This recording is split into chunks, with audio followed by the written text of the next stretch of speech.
What time is it? It's Packard Folks at time. Hat? Check. Shirt? Check. Pants? Optional. Mug? Double check. Check us out at cafepress.com/PackardPokesat where you can get all this great merchandise and more. Do you like Packard Pokesat and want to hear it on demand and on the go? Download the free app today at Stitcher.com. Available on iOS, Android, Nook, and iPad. This is Packard Pokesat, and I'm poking at your news.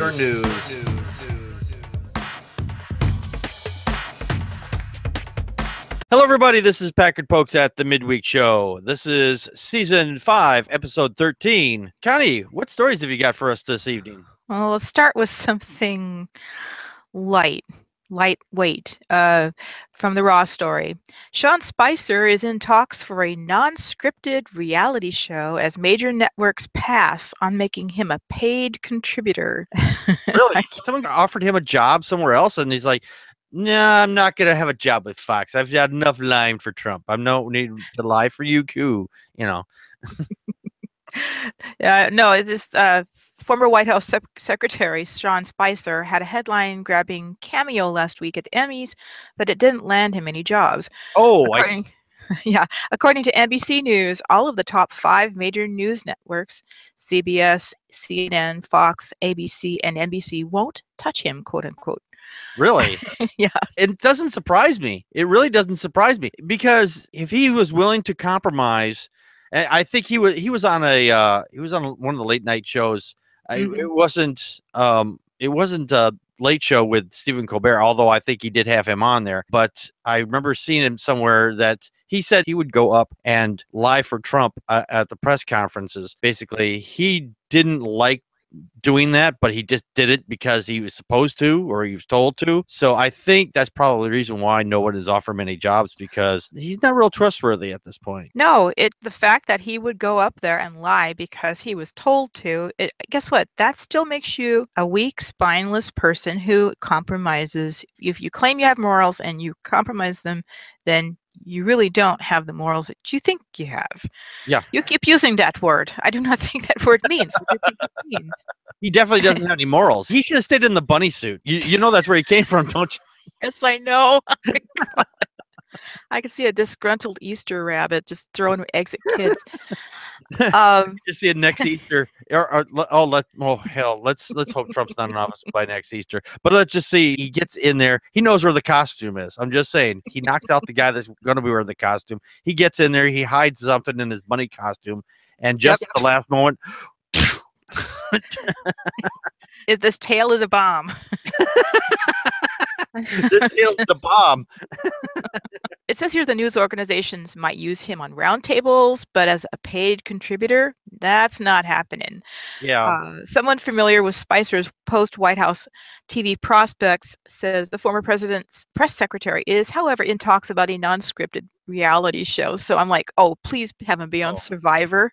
Something like that. Or American Ninja. Or I could just see him on Survivor.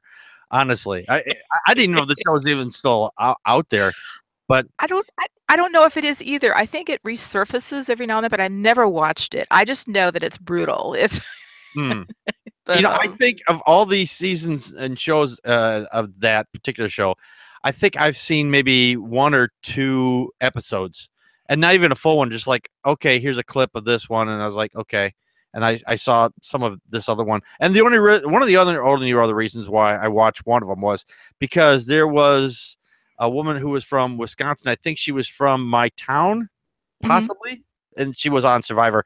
I know she was from Wisconsin, at least, because they talked about her on the news, and that was about as far as I got with it. So I was like, oh, okay. Well, for me, for reality shows, if it's not Master Chef or America's Top Model, which is no longer on, I didn't really watch him. I would be in and out of American Idol. Yeah, but no. So I'm just curious, if people want to chime in, what kind of a reality show do you think Spicer should be on? Oh, that's an interesting question. What reality show would you put Sean Spicer in? Definitely nothing that involves having ethics. I don't know if you remember the really old game show To Tell the Truth. Oh, I remember hearing about that. I don't think I've ever seen that show though, but I think I have heard of it. I think it exited actually in the mid 70s. It was really old TV, and so either that or he could be the whammy in I know that the Gong Show came back on. Maybe he could be the Gong. Is that still a show? I mean, it was a while ago, but I remember hearing it was coming back, but I didn't know it was still in production again. I have no idea. Again, I haven't even been watching broadcast TV. I catch a couple things on Hulu, and I've just been busy with this show and with art and everything. I don't make time for regular TV, so. Oh yeah, neither do I. He lives by my schedule, not the other way around. Yep. That's what I love about those platforms. Go ahead. Yeah, no, I was just gonna say, there's a show that's coming on. Okay, I want to watch it. I'll download it and then I'll watch it later. Mm-hmm. So what do you have? What do I have? Well, I have a lot of trouble actually. Yeah, just hey, by the way, Matt joined us. Hey, Matt, how you doing? He's still on mute there. There he is. Hey, how's everybody? I've got a couple stories here. Actually, one is a tech story. I found it really interesting. Actually, before we get to the tech story, I do have a quick correction I need to make. Last week we talked about that Martin Scarelli guy, and apparently we had a little error that he was not actually directly involved with the EpiPens. He actually just defended the spike in the EpiPen case that was going on there. So he was not directly involved with that. Someone had kind of like said, "Oh, you got to take this video down because you guys said that he was involved with that." It's like, well, if that turns out to be the case, then we'll make a correction, but I'm not going to remove the video otherwise. Well, he was the CEO, though. He was his CEO? So that wasn't EpiPens. It was something. It was another. It was cancer drugs. Yeah, it's probably cancer drugs is what it was. Yeah, or something else. Well, he was involved in something like that. I mean, I know it was. They mentioned something about the EpiPen. That they marked it up. He did chime in on it. He was defending it. I did find some articles that kind of supported that fact that he was just saying, hell yeah, they should be able to choose whatever price they want. But the fact remains that he still is going to jail because he's saying, hey, go assault somebody, saying, hey, go and assault her. So yeah, he's still going to jail regardless for that. So, but I'm anyway, sorry for not sourcing that better, but I still remember it having something to do with that. But hey, we made a mistake, and I was going to correct it on the next show. Just the way this person just came off as like, instead of being nice about it, they started off with being very rude right off the bat, and instead of saying, hey, you made a mistake, which we make mistakes occasionally. Mm-hmm. I'm sorry that people get bothered if we make a mistake. I'm sorry about that, but we do try to source our stuff out as much as we possibly can, and if we make a mistake, we will be happy to correct it.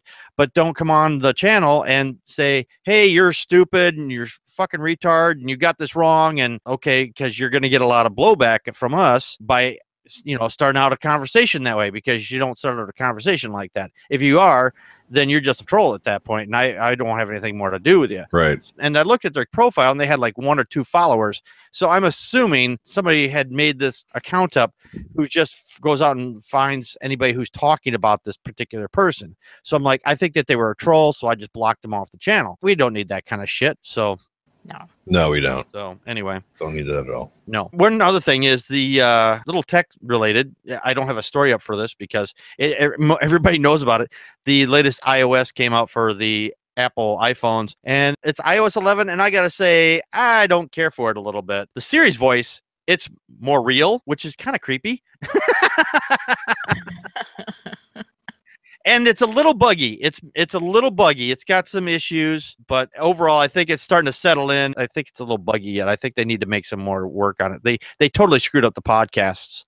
section. I'm just saying, they just totally screwed that part up. Anyway, I'm sorry about my rant. The news story I've got here is a Korean-American professor couple identify major cause of autism. Now, this comes from the Korea Daily. I haven't been able to source all this, but it looks like, from what it sounds like, that they may actually have an inside track on this and possibly at some point might actually have a cure. The Korean couple, who are both working professors at the prestigious U.S. universities, proved the main cause of autism. The couple found that certain bacteria in the mother's digestive tract can lead to having an autistic child. Furthermore, they found that exact brain location linked to autism behaviors, which can be used to find a cure for autism. Science journal Nature published the couple's 2 research studies on the 14th. The couple are Harvard Medical School professors Ha Jun Ryol and MIT professor Gloria Choi.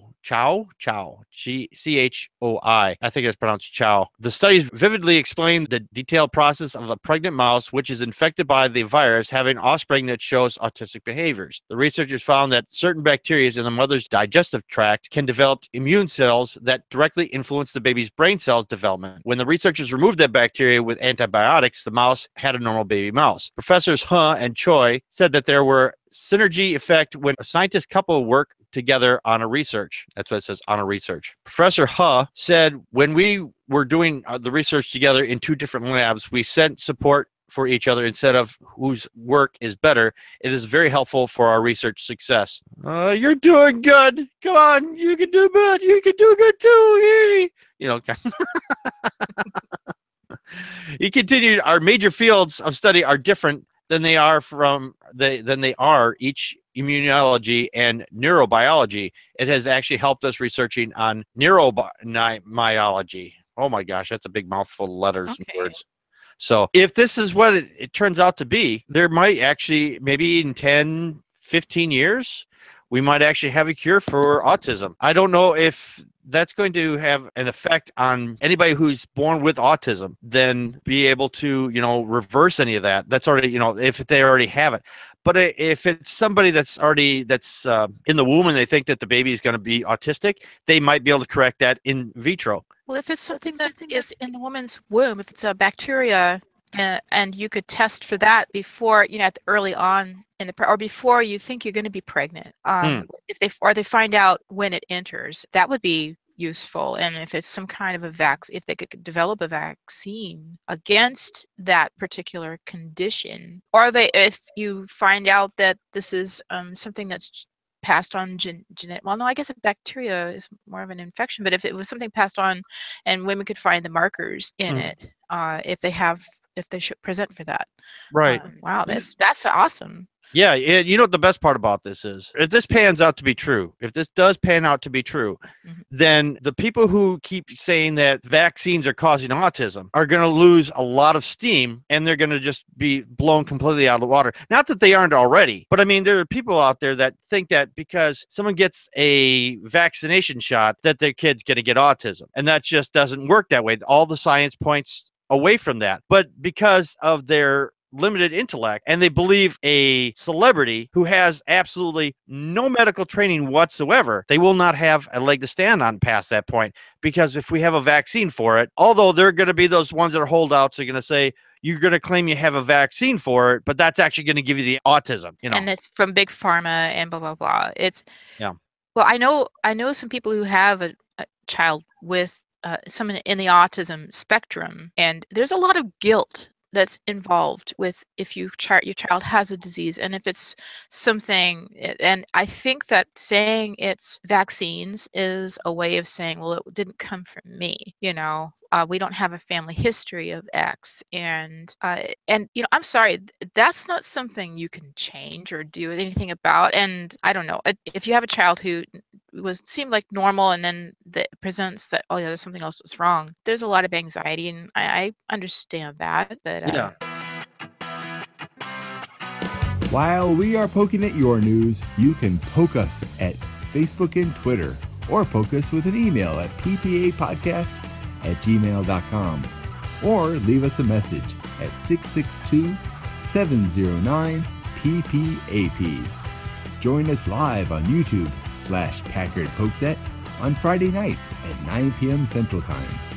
Be part of the conversation by live chatting with us during the show.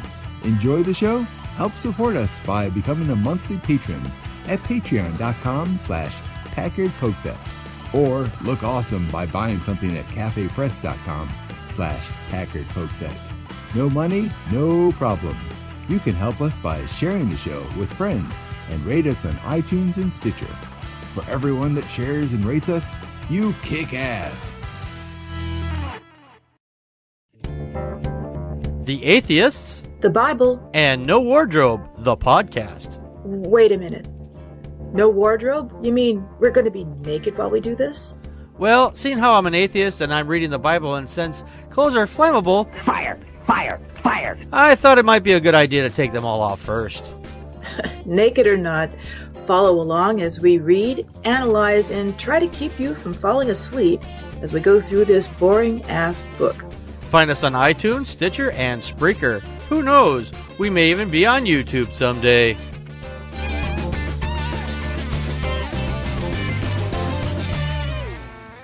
So I have another, it's kind of a short story, but, Sure. Every year there's a lot of food waste. And at the same time, people starve. Of course, a lot of that has to do with geopolitical systems, and you can't get help and aid to people. But at the same time, a global plan to streamline use by food labels is aiming to cut food waste. An estimated 133 billion pounds of food is wasted in the U.S. each year. Wow. And I don't know how much. Globally, 1.3 billion tons is lost. That's And a one of the lot. biggest, yes, it is. And one of the biggest culprits is the confusion over date labels on food. Once a sell-by date has passed, a lot of us toss out the food that's perfectly safe to eat. The typical U.S. family spends about $1,500 on food that is thrown away, and adds up to, also money lost. And a new initiative aims to harmonize use-by labels around the globe. Nice. For example, based on what you said there are a lot of places like the food pantries and whatnot. They take food in. A lot of people will do that. They'll say the best sell by date, and then sometimes they don't look at it, or it's like, yeah, it's going to expire in about a week, or it's about a week past. I'll just throw that in the box, and give it to the charities, and the charities come pick it up, and then they have to sort it all,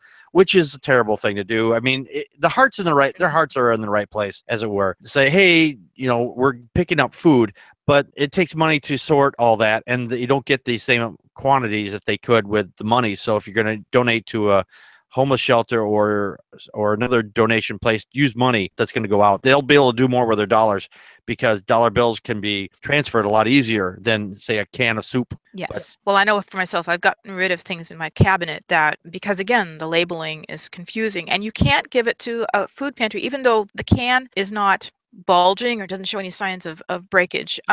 Just really quick, there are two standard phrases that you can expect to see on food packages in the future. Best if used by, which describes the quality of a food product. This term meant to convey that the product may not taste or perform its best after a certain date, but it is safe to consume. The second term is used by, which applies to highly perishable products. These products should be consumed by the date listed on the package and disposed of after the date. And honestly, it seems like a small detail, but this would be really important. And I was really excited by it. So, I see that actually being used in one particular aspect of the food field, and that's in meats. If you look at, I know it's here in Wisconsin anyway, but I can't speak of every other state in the United States. But like I say, if I go buy a thing of hamburger, it'll say use by date or freeze before date, and then say or best by date will be what you basically said there. So what most people do, at least I do anyway. If I get meat that says it's going to has to be used by X day, and I know I'm not going to get it in my stomach and cooked and everything before that time, it goes right in the freezer. And that extends the shelf life, as it were, for at least a couple of months anyway. Well, sometimes I will go ahead and if it's like ground beef in your example, I will go ahead and I will cook it and I'll freeze it. And that works too. Yeah. So, and then all you have to do is thaw and use. It's like boom, boom. But anyway. That works for hamburger. I wouldn't do that with a steak though, because it just loses something. No. Cook it and refreeze it. Yeah. It's just like eating a tire at that point. That's right. Yuck. Nothing like eating rubber. Yeah, that's the president eats it, right? Yeah. Yeah, that reminds me. There was a episode of Hotel Hell. Gordon Ramsay goes to places to say, There was one place he went into in Boston, and they basically made up hamburgers ahead of time. And instead of cooking them fresh, to reheat them, they just boiled the piss out of them. So like, that was really disgusting. I thought I had never eaten a boiled hamburger before, and I don't think I even want to be honest. That sounds really disgusting, actually. It does. It does. Matt, you've got a story for us now, don't you? You want to hear a crappy story? I want to hear a crappy story. My day's full of crappy, so let's hear another crappy story. Okay, this one is really a crappy story, literally. So, okay, Colorado mom is losing her stuff over a mystery woman who's been pooping outside her house at least once a week. Kathy Budd of Colorado Springs says her kids caught the daring defecator mid-squat. They're like, there's a lady taking a poop. So I come outside and I'm like, are you serious? Are you really taking a poop right here in front of my kids? She's like, yeah, sorry. That's a response. Yeah, I'm sorry. I'm going to take a crap on your lawn. So, but instead of cutting the crap, the woman, whom the Buds have dubbed the Mad Pooper, has returned to do her business outside the family's house for at least the past 7 weeks, even though there's a bathroom across the street. Wow. Maybe this lady is homeless and she's like got kicked out of where the place where she was. Apparently she's a jogger, and I guess there's I don't know if it's a jogging path or something, but like for the past 7 weeks she's been coming by and pooping on somebody's lawn. There was somebody a number of years ago, he was doing this, but he would like poop on people, not only on the lawns, but he would like poop on people's cars a number of years ago. I think that's what it was. I know there was another mad pooper that was out there doing the same thing. I think he was pooping on people's cars. God. Here's what I'd do. I would install a sprinkler system with high pressure sprinkler. they might walk back up to it and go, it's a bidet, you know. Yeah, that's true. Unless you poop somewhere else and then goes back and does it. But this is just really disgusting. There is a more final way to stop her, but it involves landmines. I'm just yeah. No drop more a deuce. drop a deuce and you get dropped. No, I'm just kidding. Don't do that. Well, she is actually dropping landmines. Yeah, she's dropping her own version of her landmines. Yes. The mad pooper. Well, you know what you do with dogs? You're supposed to rub their nose in it. Oh yeah. Well, I don't think that would work for her, and that would be assault. And you shouldn't really do that anyway, because that's actually not helpful for the animal, because they don't know. They don't understand. No, they don't. I wouldn't do that to a dog. Oh, no, neither would I. I'm just saying that there's people out there that say, yeah, just rub their nose in it. And it's like, then they'll learn. It's like, no, they don't. Because they've forgotten. They don't understand. You're just being cruel to them at that point. Right. They don't reason like we do, And all you're doing is hurting the animal at that point. Just take the animal and take it right outside. Unfortunately, the mad pooper's already outside. So I'm just saying landmines. No, just kidding. Don't do landmines.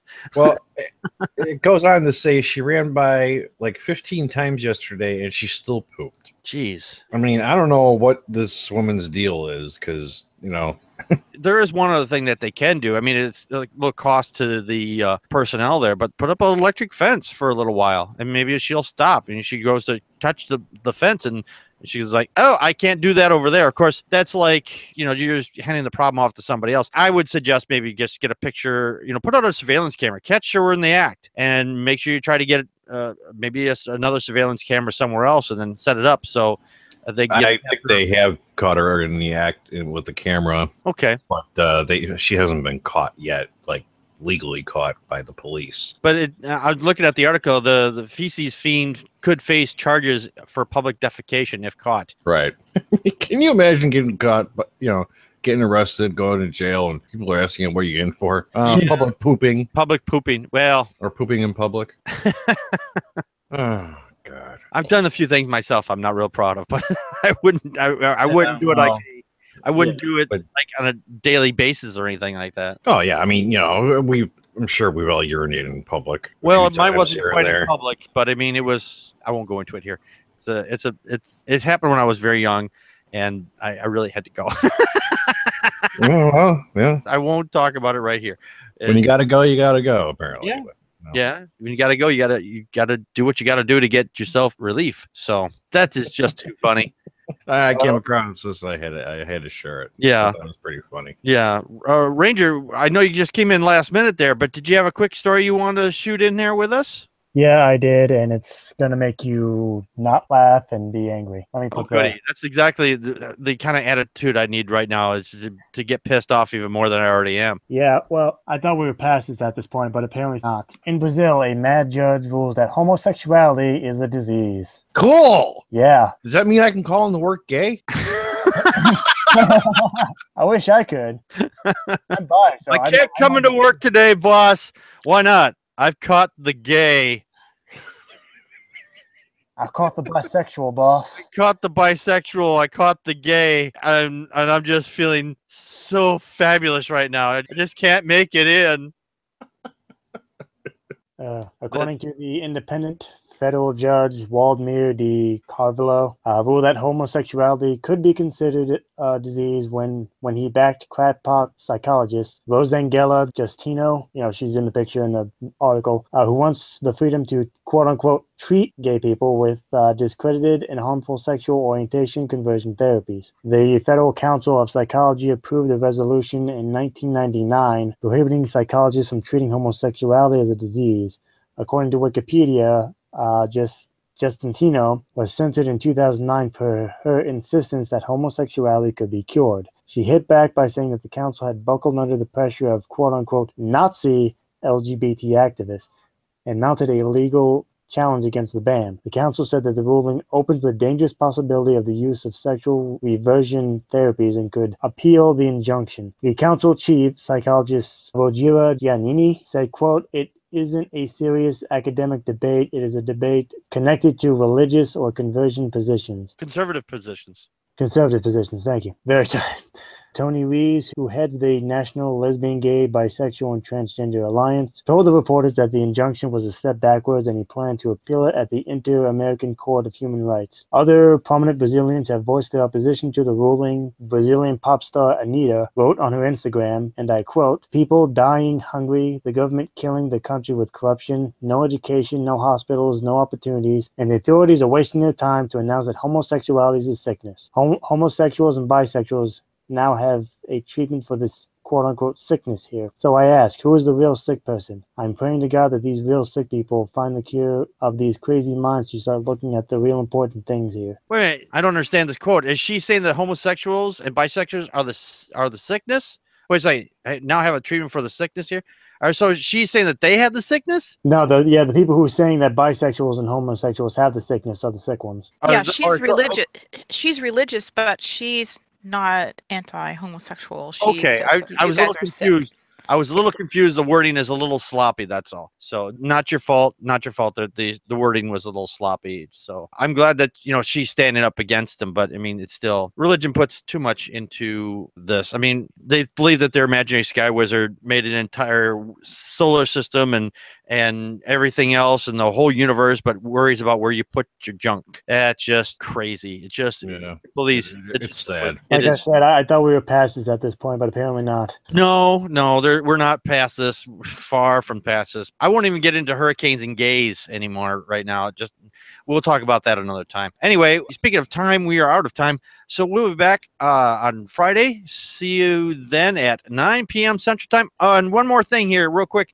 In a couple of weeks, I have to nail it down yet. We're going to have Tucker Drake. He's from the Atheist in the Trailer Park. Okay. So he's going to be on with us. I finally got a chance to talk with him, and he's going to be joining us in a couple of weeks. So it's not going to be this Friday. I'll announce the date when we get the exact date nailed down. So we'll be having him on as a guest, and then that'll be a lot of fun. I've been trying to get him on the show for a while now. I just have been incredibly busy. Is that also from Deborah's hangout? Okay, thank you. Yeah, that's a podcast. I mean, yeah. Yeah. Anyway, we'll be back on Friday. We'll see you then at 9 p.m. Central Time. Good night, everybody. Good night. Good night. Good night. And that's a wrap.